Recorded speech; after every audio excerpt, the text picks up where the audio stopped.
Merci à vous pour cette organisation de ce beau colloque et merci beaucoup Fabien pour cette invitation. Donc je ne suis pas du tout dans la thématique de la psychiatrie pour ma part, mais donc Fabien m'a invité parce que j'ai quand même une pratique que je prétends fonder sur la phénoménologie. Donc je vais vous en parler en abordant l'entretien d'explicitation de manière épistémologique, méthodologique, et puis je terminerai en prenant un exemple. Je voudrais commencer par déclarer un conflit d'intérêts. Je vais vous parler d'une technique d'entretien appelée entretien d'explicitation, que je peux dire aussi EDE. Donc si j'utilise l'acronyme EDE, c'est l'entretien d'explicitation. Technique que, à titre professionnel, je transmets durant des stages de formation. Je dois donc prévenir que je n'en dirai que du bien, mais en précisant l'ordre des choses, c'est parce que je n'ai que de bonnes choses à penser et à dire de l'EDE que j'ai le plaisir de le transmettre en formation. Avant de devenir formateur, j'ai d'abord en tant qu'usager acquis la certitude de son effectivité. Quoi qu'il en soit, mon propos ne consistera pas à vanter les mérites de mes stages de formation, mais plutôt à expliquer de quelle façon la phénoménologie de Husserl me permet, en tant que praticien et en tant que membre du groupe de recherche sur l'explicitation, de rendre raison de cette technique en lui procurant des fondements. Dans ce but, je ne peux pas faire l'économie de quelques explications concernant l'EDE, puisqu'il me faut vous permettre de comprendre quelle démarche il s'agit de fonder. L'entretien d'explicitation est une pratique visant à accompagner une personne dans la description verbale d'une action qu'elle a réellement effectuée. Dans tous les contextes dans lesquels il est mis en œuvre, la formation, l'apprentissage, le débriefing, le recueil de données pour la recherche qualitative, par exemple, l'EDE est employé comme outil de questionnement permettant à l'intervieweur de poser des questions pertinentes et structurées qui motivent l'interviewé à décrire son action de façon détaillée et chronologique, l'amenant souvent à découvrir des aspects de son vécu dont il n'avait pas encore pris conscience. Cette technique d'entretien a été mise au point au début des années 1990 par le psychologue Pierre Vermersch, initialement dans le but de permettre aux chercheurs de prendre en compte la subjectivité dans les données de la psychologie cognitive. En regard des critères de validation ayant cours dans sa discipline, qui prônent le contrôle des variables et l'exclusion de tout biais de la subjectivité, Vermersch relevait le défi méthodologique d'accorder une valeur heuristique aux verbalisations d'un sujet, aux conditions, bien sûr, d'un certain dispositif.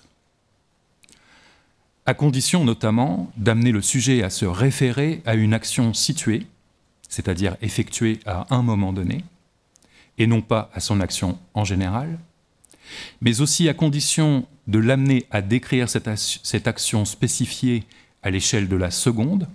C'est pourquoi on l'appelle aussi microphénoménologie. C'est comme un microscope que l'on pourrait appliquer à une coupe histologique de vécu.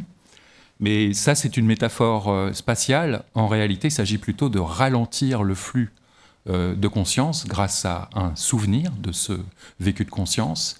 Et c'est dans le ralentissement qu'apparaissent des éléments qui étaient jusqu'alors irréfléchis ou pré-réflexifs, comme il avait été dit ce matin.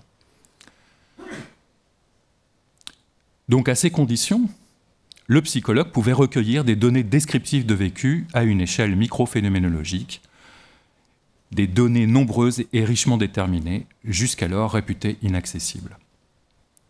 Sans pour autant être en mesure de garantir la valeur de vérité des énoncés recueillis, le chercheur pouvait estimer tenir là une méthode d'observation systématique, permettant au moins de construire des hypothèses à propos de la subjectivité, à propos de la dimension vécue de la conscience, objet banni du domaine de la psychologie scientifique par le behaviorisme.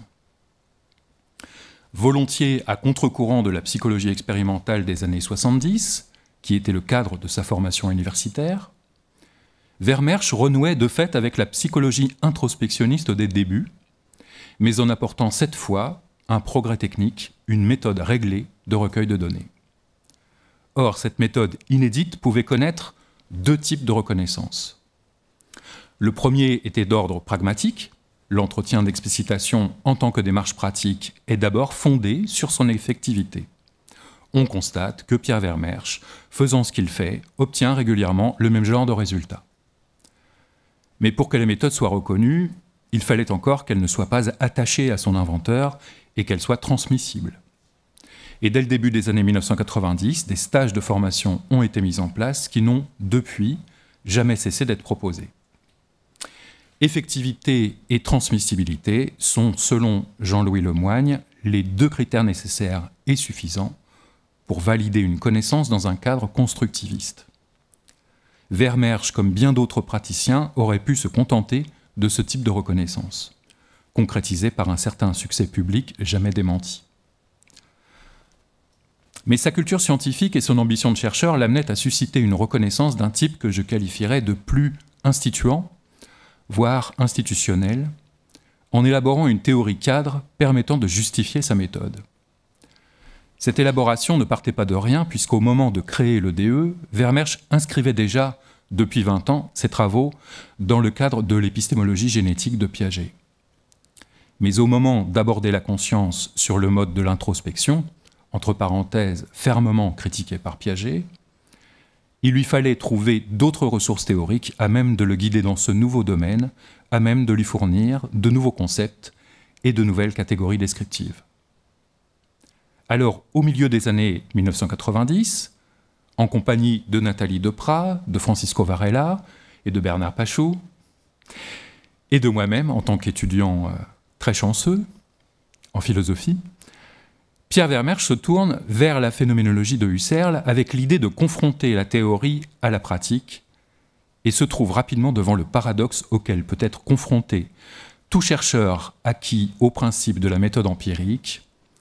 Dès l'introduction des IDN 1, Husserl annonce une nouvelle science de l'expérience vécue, mais se défend explicitement d'une approche qui fonderait ses connaissances sur l'établissement de faits. Vermersch se trouve alors dans la situation très inconfortable de découvrir avec énormément d'intérêt le paradigme de l'intentionnalité, qui lui fournit des concepts et des distinctions dont il profite immédiatement pour identifier et organiser ses propres résultats, alors que la méthode qui est censée les produire, ces concepts, variation imaginaire et réduction eidétique, contredisent directement ces attentes qu'il faut bien qualifier de positivistes. Il refuse tout crédit à une description de vécu qui s'annonce comme étant faite a priori. Alors, pour les 20 années suivantes, durant lesquelles il continuera de s'inspirer, entre autres, des concepts de Husserl, principalement le Husserl de la période génétique, il adopte la même attitude en considérant Husserl comme un excellent psychologue, qui, pour des raisons obscures, peut-être seulement institutionnelles, s'est ignoré lui-même. Une première conséquence en est que, même si son vocabulaire conceptuel a tellement emprunté à Husserl qu'il pouvait qualifier sa propre théorie de psychophénoménologique, Vermersch n'a jamais compris cette relation comme une démarche de fondation, parce qu'il ne pouvait pas admettre que l'a priori fonde l'a posteriori. Selon lui, toute connaissance de la conscience devait être fondée exclusivement sur un fait établi empiriquement, selon une méthode intégralement présentable en termes de processus à reproduire. L'autre conséquence, directement liée à la précédente, est encore d'ordre épistémologique, puisqu'en conservant le flou sur la relation entre psychologie et phénoménologie, Vermersch ne s'est pas véritablement prononcé quant au régime de preuve auquel il accepterait de soumettre ses résultats. Dans ses textes, une fois, il indique que l'entretien d'explicitation est une démarche d'observation permettant de construire des hypothèses qui devront passer l'épreuve de plan d'expérience, donc la méthode expérimentale. Mais dans la grande majorité de ses écrits, il considère que sa méthode d'introspection guide le sujet vers un remplissement intuitif et adopte implicitement, sans jamais le dire, le critère de validation phénoménologique, le principe des principes, selon lequel, je cite, « toute intuition originairement donatrice est une source de légitimité de la connaissance ». Je viens de citer la nouvelle traduction par Jean-François Lavigne, des IDN 1. Mais il en est resté là. affirmant son identité de psychologue et maintenant jusqu'au bout sa critique envers la méthode phénoménologique, tout en reconnaissant et en s'inspirant de ses concepts.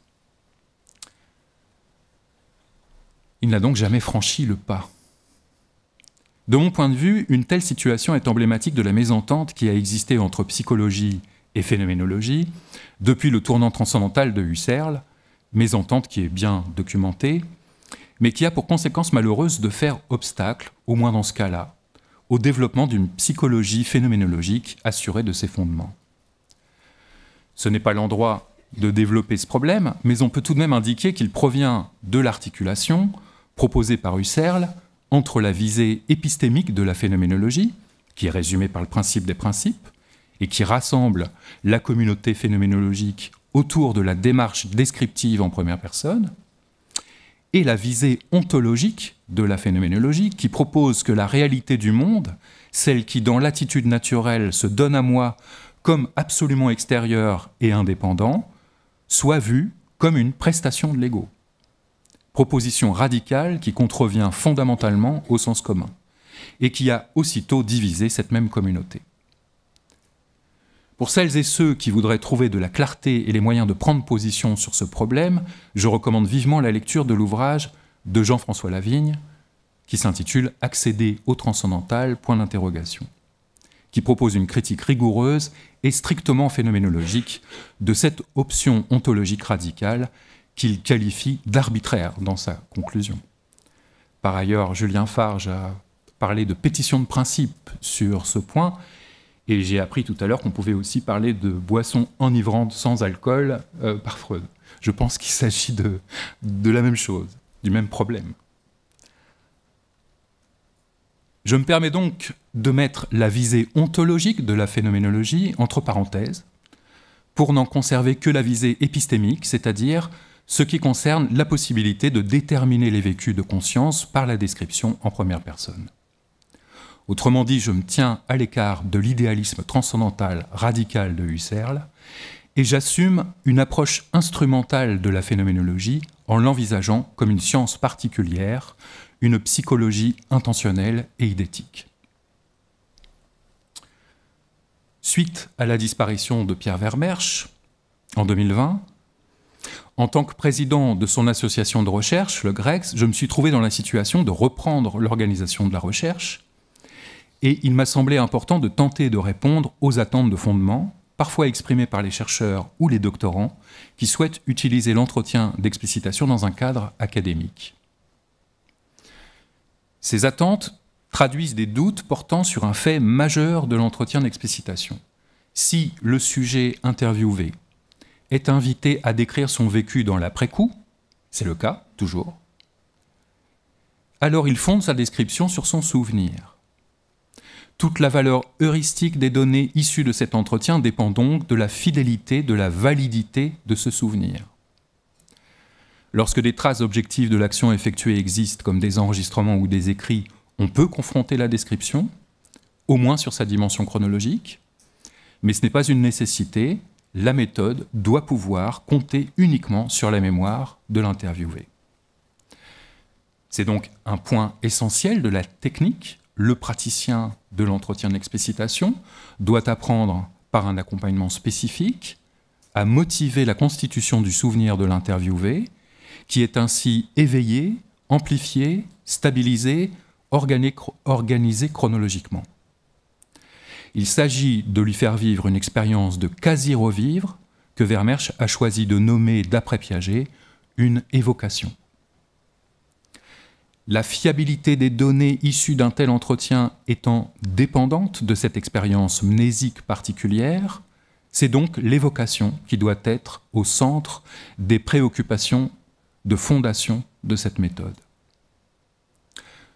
Pour décrire comment j'ai procédé à cette étude, toujours en cours, je dois dire quelques mots de l'association GREX, le groupe de recherche sur l'explicitation, que Pierre Vermersch et d'autres chercheurs, dont Nadine, qui est ici présente, ont fondé au début des années 1990. C'est donc une association qui dure depuis assez longtemps. Pour développer l'entretien d'explicitation, en toute liberté vis-à-vis de son employeur, le CNRS, mais aussi pour en développer la théorie. Depuis cette époque, un groupe variable de volontaires se réunit chaque année durant une semaine, lors de l'université d'été, pour mener des entretiens de recherche dans le but de documenter un thème, toujours en lien avec l'entretien d'explicitation. Il faut souligner qu'il ne s'agit pas d'un laboratoire, tous les participants et participantes sont bénévoles, et toutes et tous ne participeront pas forcément à l'écriture des articles publiés durant l'année suivante dans notre revue intitulée « Explicité », que vous pouvez trouver sur notre site explicité.org. Mais en revanche, tous les participants sont formés à la méthode, c'est une condition d'accès, et aptes à recueillir des données. Certaines d'entre ces personnes, ayant parfois une trentaine d'années de pratique derrière elles, sont devenues expertes de l'évocation et peuvent documenter très finement leur vécu. Concernant la méthode de recherche, nous pratiquons une première série d'entretiens dans lesquels nous provoquons l'évocation en accompagnant l'interviewé dans la description d'une action quelconque. Puis, nous pratiquons des entretiens de deuxième niveau, qui sont nos véritables entretiens de recherche, durant lesquels l'interviewé est accompagné dans la description de son évocation vécue lors de l'entretien de premier niveau. Tous ces entretiens sont enregistrés, puis transcrits. Ensuite, ces transcriptions sont traitées de façon à obtenir une description chronologique du vécu. Alors commence le travail d'analyse, dont la première étape consiste à relever les points saillants au sein d'une même description et les invariants entre différentes descriptions. Il est important de noter que ces descriptions sont faites en langage ordinaire, qui doit être critiqué pour ses défauts, mais aussi pour ses qualités. Brentano, comme le rappelle Arnaud de Valcke, reconnaissait que le langage quotidien comprend des distinctions d'ordre psychologique, comme celles que tout le monde fait entre perception et imagination. Mais il pensait qu'il peut toujours être source d'erreur, incapable de nommer une expérience nouvelle, ou même qualifier des phénomènes distincts sous le même terme. Il en va de même pour Husserl, qui jugeait que le langage ordinaire se réfère aux phénomènes mentaux de façon vague et équivoque. Mais tout d'abord, ces critiques ne prennent pas en compte une situation dans laquelle le locuteur est accompagné dans sa description. Alors il n'est plus seulement conditionné par la faible capacité de détermination de son vocabulaire, il est motivé par des questions et des relances qui éveillent, en structure, et bien sûr sans induire de contenu, son souvenir, qui éveille son souvenir de façon très détaillée. En somme, la finesse de détermination de sa description ne dépend plus uniquement de la richesse de son vocabulaire. Toutefois, dans cette situation, en l'absence d'un vocabulaire approprié à la description de la phénoménalité qui lui apparaît maintenant, durant l'entretien, le sujet a recours à la métaphore. Bien qu'elle soit encore insuffisante, car pré-scientifique, comme dirait Bachelard, celle-ci présente tout de même deux avantages. La métaphore. Tout d'abord, elle a toujours le mérite d'indexer les différents événements du vécu, ce qui permet au moins de dessiner sa structure. Mais en plus de cette valeur d'indexation, n'étant jamais choisie arbitrairement, elle présente une valeur descriptive qualitative, voire fonctionnelle. Elle peut encore signaler un invariant quand elle se retrouve d'une description à l'autre. Il faudra ensuite, au stade suivant de l'analyse, lui trouver une traduction conceptuelle. L'essentiel est que, au moment de cette verbalisation, le locuteur soit bien en prise intuitive de son vécu de référence. Je prends maintenant un exemple. Afin de décrire l'expérience de l'évocation, non seulement plusieurs co-chercheurs du GREX, mais aussi beaucoup de participants au stage de formation, donc des personnes qui découvrent l'explicitation, qui débutent, utilisent couramment la métaphore d'une bulle, dans laquelle ils se sentaient immergés dans leurs souvenirs et isolés de l'environnement de l'entretien quand ils étaient accompagnés. Lors de nos travaux de l'été 2022, j'ai pu questionner, dans un entretien de deuxième niveau, cette expérience de bulle mentionnée par ma collègue Joëlle Crozier. Je vais, afin de vous exposer cet exemple, résumer sa description en tâchant de conserver son vocabulaire. Lorsqu'elle décrit son expérience de référence, un moment durant lequel elle choisissait un cadeau dans une boutique, elle accède à son vécu passé en se branchant sur ses sensations. Et cet accès est un lien qui part de son plexus vers le moment passé. Quand elle est branchée à ce moment, elle s'immerge dedans. Par cette sensation, elle sait qu'elle y est. Elle sait que de là, l'intervieweur pourra la questionner sur le visuel, sur les sons, ou diriger son attention vers encore autre chose. Donc l'intervieweur qui dirige son attention durant l'entretien de niveau 1, qui lui fait décrire ce moment où elle était dans la boutique. C'est comme si elle était dans une bulle énergétique. Elle retrouve le moment où elle est passée à la caisse, elle y est, elle est branchée, elle est dans la bulle avec la caisse. Après, elle peut étendre la bulle à ce qui se passe autour.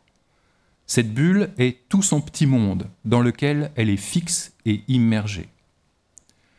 Mais elle n'est pas située au centre de cette bulle, elle est sur le bord. Elle ne peut pas décrire ce qu'il y a dans son dos. Mais elle sait que tout ce qu'elle sent être possible d'accès pour répondre aux questions est avec elle dans la bulle. L'aspect énergétique concerne l'effort qu'elle fournit pour rester dans la bulle et se couper de la situation de l'entretien. J'arrête ici le résumé, elle m'a encore donné beaucoup d'informations, plutôt sur le plan cognitif. Là, c'est donc juste le contexte finalement de l'achat qui lui revient. Mais dans ce court résumé, que puis-je déjà relever ? Il s'agit d'une immersion, d'une absorption dans un espace immanent, sensoriel, visuel, auditif, qui constitue un petit monde.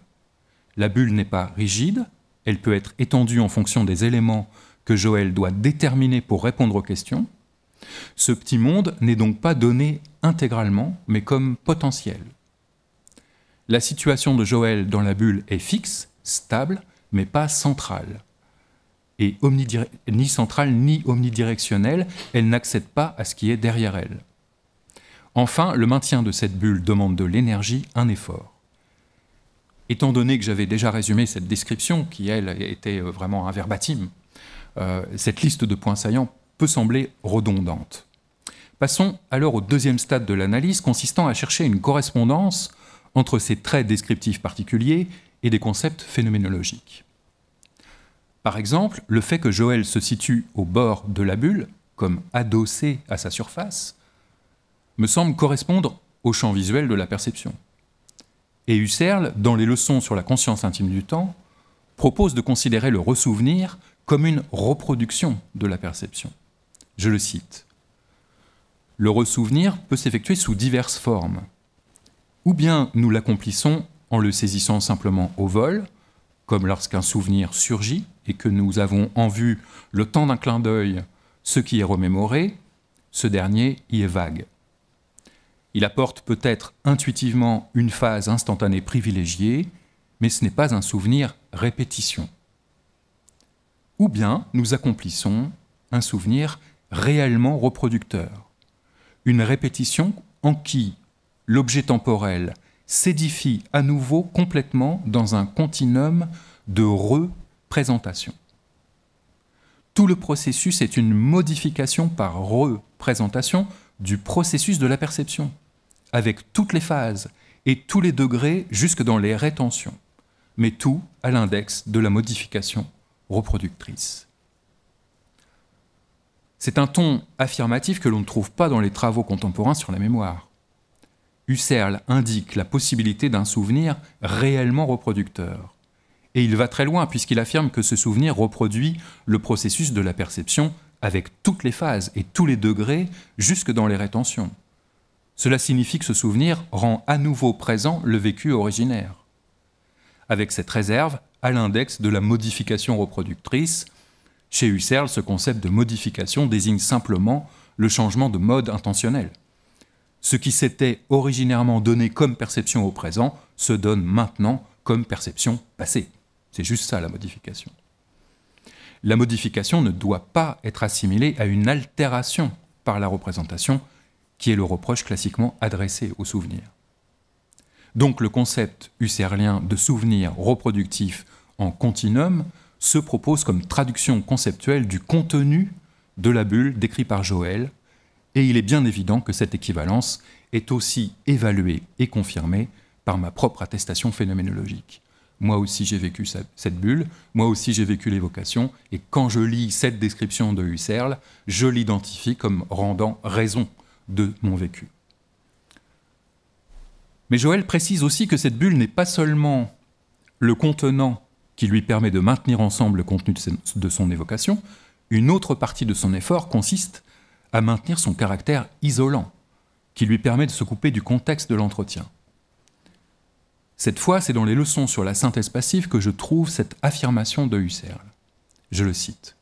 « C'est une loi d'essence générale que le champ temporel originaire, c'est-à-dire le champ de conscience, ne peut être rempli de manière pleinement intuitive qu'une seule fois. Cela signifie avant tout que le présent perceptif ne permet pas qu'un ressouvenir devienne pleinement intuitif en même temps et aussi longtemps qu'elle, la perception, est effectivement pleinement intuitive. Tant que nous nous déplaçons dans le passé, que de ce fait nous intuitionnons effectivement, nous sommes soustraits au présent de la perception et nous faisons donc l'épreuve d'une rivalité particulière. » Fin de citation. La qualité isolante de la bulle, a donc une fonction de permettre au souvenir reproductif d'atteindre sa plénitude intuitive sans être concurrencé par la perception du contexte, conformément à la loi d'essence prononcée par Husserl. Cette fois encore, j'évalue à l'aune de ma propre expérience la justesse de cette traduction dans laquelle la métaphore de la bulle trouve même une explication. Au terme de cet exemple, mon recours à la phénoménologie m'a permis de déterminer que la bulle est 1. Sur le plan du contenu, un souvenir reproducteur qui reconduit à la perception originaire, ce qui est très important. Le continuum des représentations ouvre la possibilité de détermination précise et variée. Deuxièmement, sur le plan du contenant, le moyen d'isoler le champ de conscience de la perception rivale afin de permettre au souvenir d'atteindre la plénitude intuitive. Pour conclure, je voudrais souligner que le rapport de fondation dans lequel je situe la psychophénoménologie est une relation de réciprocité entre la carte et le territoire. D'une part, l'expérience réfléchie et décrite dans le cadre de l'entretien d'explicitation donne lieu au remplissement intuitif et permet non seulement de construire une connaissance de la phénoménalité en première et en deuxième personne, mais aussi de fonder la lecture de Husserl de façon réellement phénoménologique, en réactivant les concepts grâce à ses propres expériences. C'est le parcours du territoire qui fonde la lecture de la carte. D'autre part, la psychologie eidétique de Husserl fonde la connaissance issue de la description en lui offrant des concepts organisés dans un enchaînement théorique, permettant aux chercheurs de relier toutes ces données isolées en une cohérence d'ensemble comme une science. C'est alors la carte qui fonde le parcours dans le territoire. Je vous remercie.